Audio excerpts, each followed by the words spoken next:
Tretí rok. Konečne som zase tu.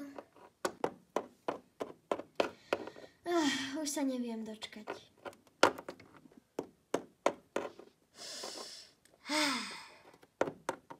Takže vítam vás na Horselande 3. rok. Vidím, že nás tu je zase menej. Ale nevadí. Dobre, takže máme nové pravidla.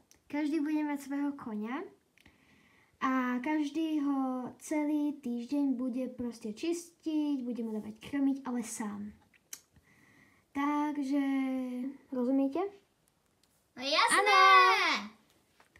Dobre, teraz sa choďte vybaliť a ja vám prichystám koňa. Takže, dievčatá, medzi tým, čo ste sa vy teda vybalovali, tak ja s Iris sme uskutočnili vyberanie koní. Ty, Lola, ty budeš mať Vanilu. Je to veľmi krásny a kľudný koň. Ty, Olivia, ty budeš mať Mika. Je to mladý žrebec, ktorý poslúcha. Teda zatiaľ. A ty, Mia, ty budeš mať Sofu. Toto sú vaše kone.